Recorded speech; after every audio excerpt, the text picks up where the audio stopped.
Hello and welcome to this program, The Family from Eden.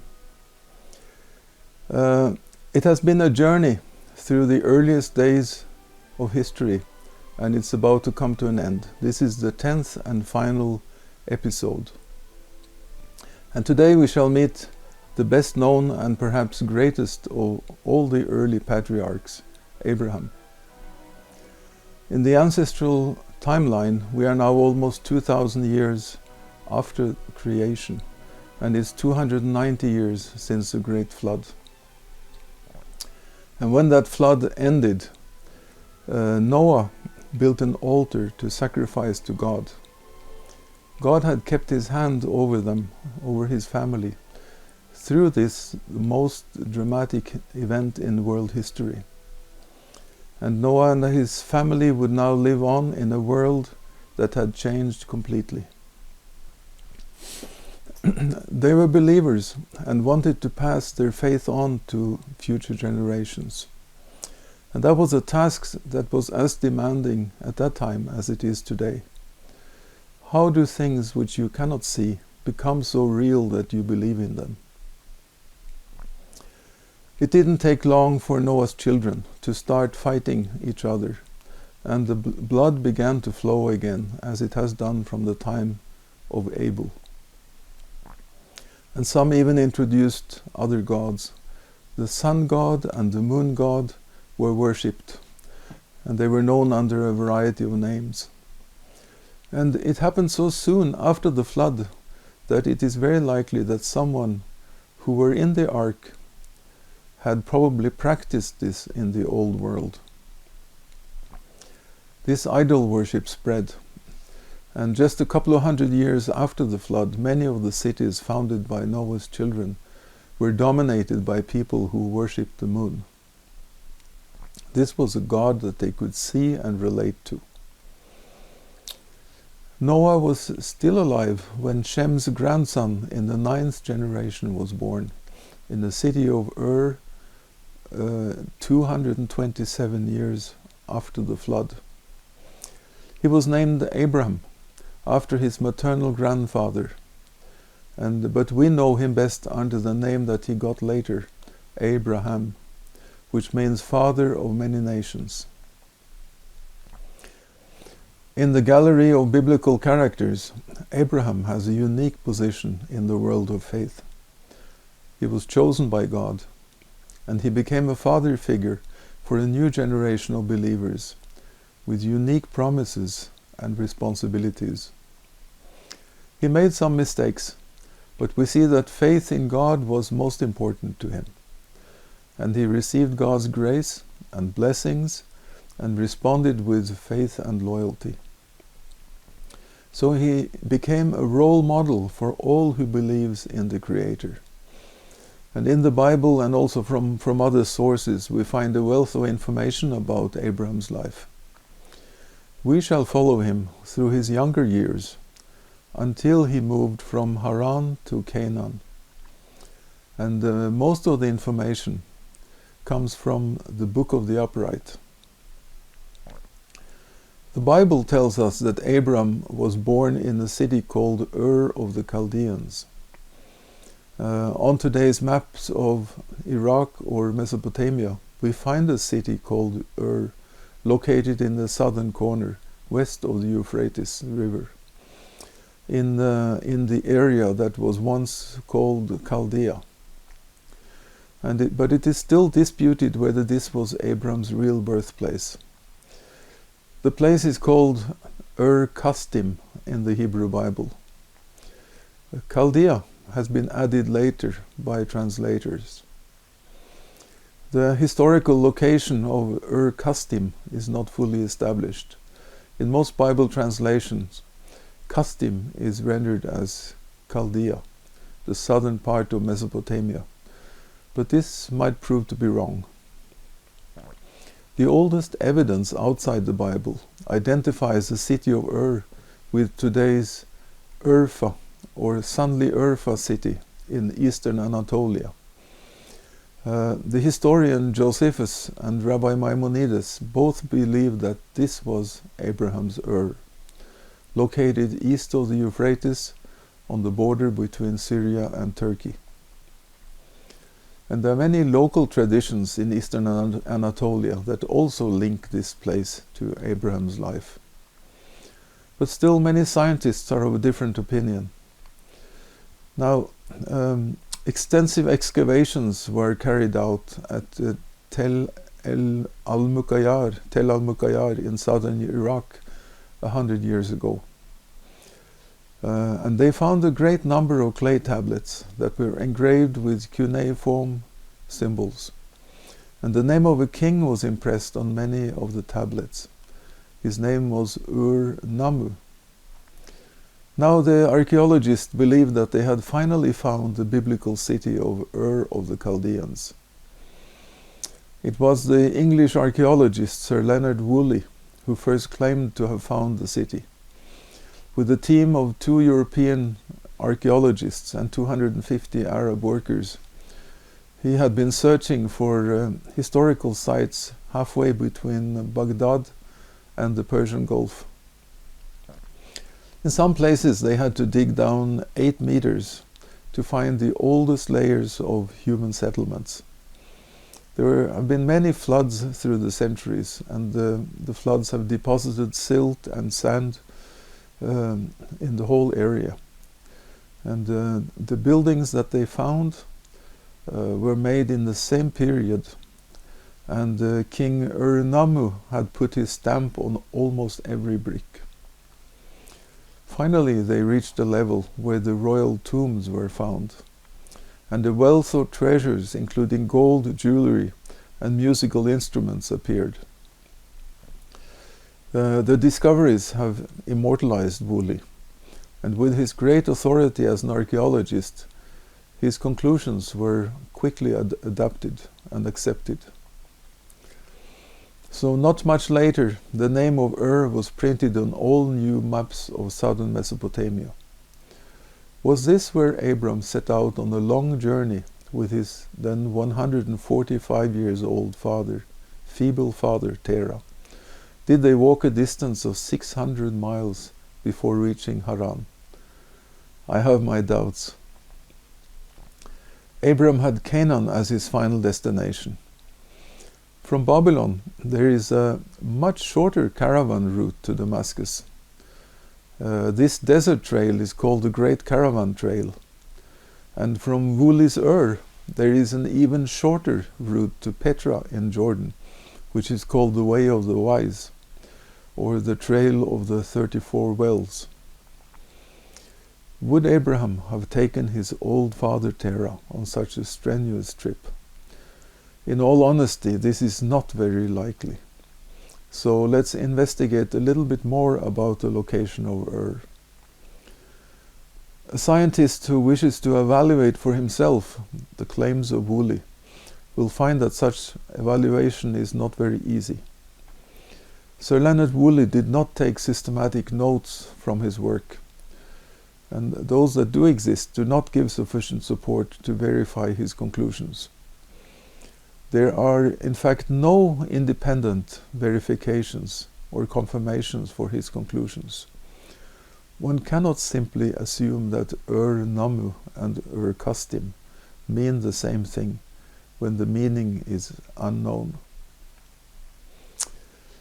When Abraham left his native Ur, he first went with his father to the little town of Haran, which today has a population of about 10,000. It lies a few kilometers east of Sanli Urfa and has kept its name throughout the ages. The location of the biblical Haran is not disputed. It is found 10 miles north of the Syrian border on the river Balik, which is a tributary to Euphrates. This Haran was an important center in the Hurrian culture and is mentioned in the Nutsi tablets. Worship of the moon god Sin was important in Haran, as it was in Ur. And a cuneiform tablet has recently been found in Ebla that mentions Ur in Haran. We also notice that the names of several of Abraham's relatives are found in the city names around Haran, we find names such as Peleg, Serug, Nachor, and Terah. This is where his ancestors lived, and it seems more than likely that Abram was also born here. The nearby city of Sanli Urfa is located on the old Armenian plateau east of the Euphrates River, where the river cuts a valley across the plain. At the time of Jesus, this city was called Edessa, and it was one of the first cities to receive the gospel. There was two conditions that gave the city security from the very beginning.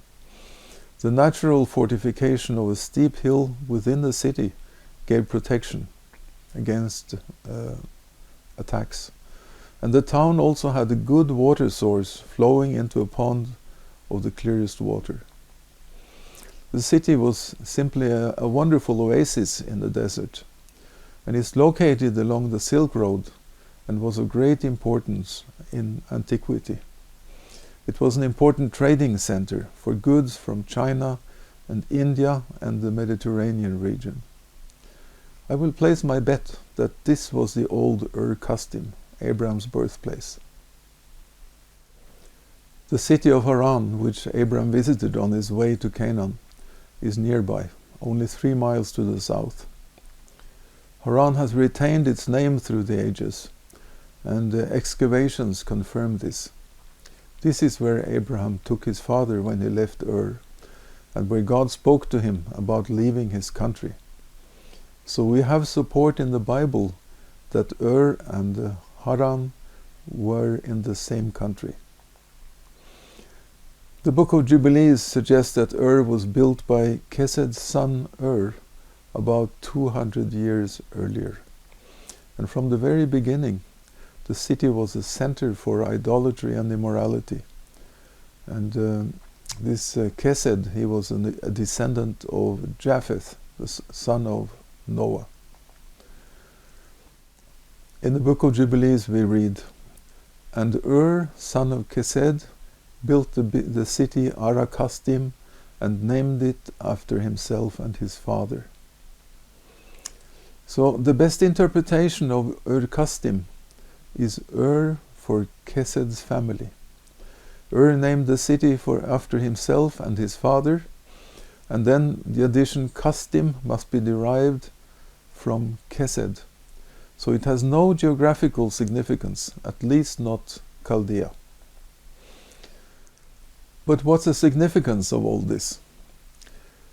Well, in academic circles, many believe that the books of Moses were written in Babylon and were based on old Babylonian creation myths. But if the biblical tradition rather came from northern Mesopotamia rather than the south, it could mean that it was Babylon that inherited and reshaped the biblical stories. If so, our Bible is the source for these stories.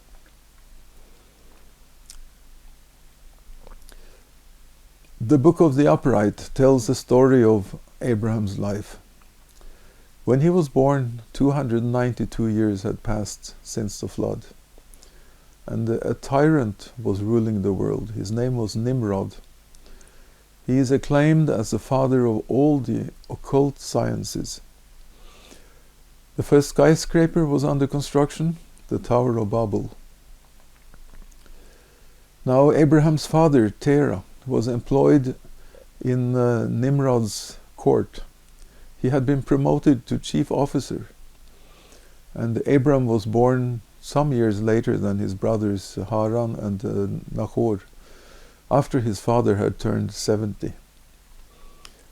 Nimrod's astrologers saw frightening signs in the stars. They thought it meant that Terah's son would assume world power and kill all other kings, including Nimrod himself. So the king decided to get rid of the boy. But Terah managed to save the boy from the king's wrath by exchanging him for the child of one of his servants. And the child was killed. This is shockingly unethical, but Abraham was saved. The father now hid Abram in a cave with his mother and the helper, and they stayed there until the boy was 10. And in Sanli Urfa there is a cave said to be this hiding place. And then Abram went to live with Noah and Shem. Both were still alive at this time. He stayed with them for several years, learning the ways of the Lord and his commands. Nobody in Ur knew where Abram had gone, and he lived in Noah's house for 39 years until he was 50, from the age of 10. And it was a time of spiritual education. And he must have heard the story about the creation and the Garden of Eden from Noah himself. Much of the world had now abandoned faith in God, and they sinned and served other gods and forgot him who had created them. Terah had 12 big idols, images of gods that were made of wood and stone. And they represented the 12 months of a year and were used for idol worship. King Nimrod, he ruled securely, and the whole earth was under his control, and everybody spoke the same language. And it was at this time that Nimrod and his men decided to build a strong tower that would rise above the clouds, the Tower of Babel. Abraham must have been an unusually resourceful and creative young man, as this story will explain. Farmers in Ur were often troubled by flocks of birds that settled in the fields and ate all the seed. And after sowing the fields, they had to keep the birds away, and often they would lose much of the crop because of the birds ate the seed. When Abram was 50, he left Noah's house and returned to his father. And this was a time when the farmers were sowing, and everyone was in the field to chase away the ravens. And Abraham went with them. And when the flock of birds came, he would run toward them with a stick and scare them away. And many times a day he would go chasing ravens. Many watched and respected him. And after this, they all came to him for help when they were about to sow. But then Abraham had a rather brilliant idea. If the seed was sown directly behind the plow, it would immediately be covered in soil, so that the birds could not find it. And he designed a plow that was able to do this, and the method was successful. And after this, they didn't have to fear the ravens. The harvest grew, and Abram was now even more famous. Terah was still the leader at the court of Nimrod, and he was actively engaged in idolatry. Abraham criticized him because of this. But one time that Terah was drunk, he happened to mention this to Nimrod. And Nimrod was alarmed and immediately sent soldiers to arrest Abram. And Abram was forced to explain himself in the presence of the king, and his father was also there. Now, Abram was bold, and he told the king to repent of his wickedness and idolatry and to serve the God of the whole universe, who created you and who has power to kill or to let live. And Nimrod thought he had heard enough and locked Abram up, intending to throw him in a furnace and kill him. The king also questioned his father about why he had hidden his son when Abraham was born. Terah again wanted to save himself, saying that his son Haran had proposed to exchange Abraham with another baby. As a consequence, both Abraham and his brother Haran were thrown in the oven. And many were watching, and all were startled when Abraham did not get burned by the fire. His brother, on the other side, he died. And when the king saw that the fire did not harm Abram, he was stunned and ordered that he be saved from the furnace. Those watching came forward and bowed to Abram, who told them to rather bow down before Yahweh, who had created the world. Now the king gave him 2 servants, and over 300 of the people now followed Abram. And it was around this time that he married his half-sister, Sarai. The Book of Jubilees has a slightly different version of the story about the fire. In this story, Abraham got up one night and set fire to the house of idols with everything inside. Haran ran to put out the fire, but was trapped inside and died. And the same night, the family had to run from Ur and found safety at Haran. Now, both these stories agree that Abraham's brother Haran died in the fire and that the rest of the family moved to Haran. Later, King Nimrod got repeated nightmares about Abraham overturning him. But before he could arrest Abraham, he was warned by a friend and again sought refuge with his ancestor Noah. A month later, his father Terah came to visit him, and Abraham now wanted his father to go with him to Canaan to get away from Nimrod. Supported by Noah and Shem, Terah accepted the proposal, and with their entire household, they went to the neighboring town of Haran. But now that Abraham was out of the way, the king calmed down, and Abram and his family lived peacefully in Haran for 3 years. There was plenty of pasture and room for all. Abram was familiar with the night. He often watched the starry sky and was filled with impressions. He was looking after the livestock and had plenty of time. It gave him a strange feeling that heaven was near and himself so insignificant. One such night under the full moon, God spoke to him. "Leave your country and your family, and from your father's house to a land that I will show you. I will make you a great nation. I will bless you and make your name great, and you shall be a blessing. I will bless those who bless you, but those who curse you I will curse. In you shall all the families of the earth be blessed." Abram brought this up with his father, who then blessed him and let him depart in peace.